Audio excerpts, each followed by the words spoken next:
تعالى اقول لكم على كريم للشعر بيغذي ويطول وينعم ويفرد الشعر، ولا اجدع بروتين. محدش يقول لي بروتين ولا كافيار ولا فيلر، الحاجات دي كلها مواد كيماويه بتاذي الشعر، وعن تجربه شخصيه. اما الحاجات الطبيعيه دي مفيده ومغذيه وبتدي نفس النتيجه بس من غير اي اذيه للشعر. تعالوا أقول لكم المكونات الموجوده في الكريم التحفه ده ونستخدمه ازاي.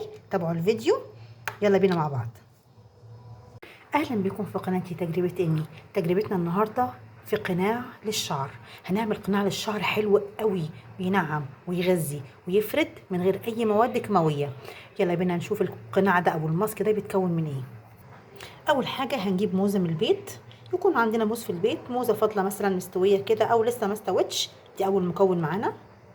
قشرتها وقطعتها. تاني حاجه معانا الافوكادو. طبعا كلكم عارفين اهميته والفيتامينات والمعادن اللي جواه غير طبيعيه. هنفتحه نحطه على الموز. ادي الافوكادو بتاعنا اهو. يا ريت لما ننقي افوكادو يكون مستوي شويه عشان يبقى طري معانا، ما يبقاش ناشف، نقدر نطلعه بالمعلقه ونخليه من الجلده بتاعته. احنا كده طلعنا الافوكادو، شايفين طلعتها تماما من القشره بتاعتها. نشوف بقى هنحط ايه تاني معانا. هننزل عليهم بقى بالمكون التالت وهو الزبادي. اي نوع زبادي عندنا بنحب نستخدمه، سواء بلدي او من الشركات هيبقى جميل برضو، هينفع. الموز مع الافوكادو مع الزبادي. احنا كده مبدئيا من غير ما نكمل عملنا ماسك روعه، هيغذي فروه الشعر وهيطول الشعر وهيرطبه وهيطريه وهيخليه زي الحرير.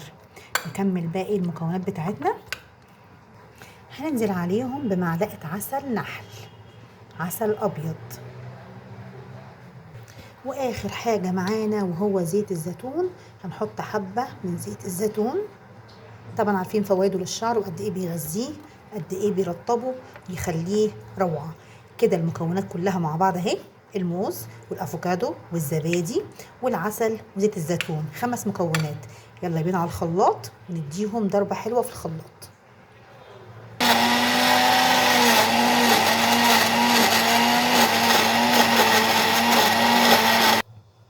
وادي الخليط بتاعنا بعد ما خلص، شايفين قوامه كريم ازاي. عايزه اقول لكم الخليط ده في منتهى الروعه. بعد ما تجربوه وتحسوا بالنتيجه هتدعوا لي. عايزه في الكومنتات بقى كلمه حلوه ودعوه حلوه ليا. لو عجبكم الفيديو واللي جرب يقول لي ايه النتيجه، واللي عجبه الفيديو يا ريت لايك وشير. وطبعا مش هوصيكم اللي ما اشتركش يشترك في القناه. يا رب يكون الفيديو عجبكم. جربوا ومنتظره تقولي لي نتيجه الفيديو، نتيجه المسحوق اللي استخدمتوه، القناع اللي حطيتوه ده ايه بالظبط. يلا سلام عليكم.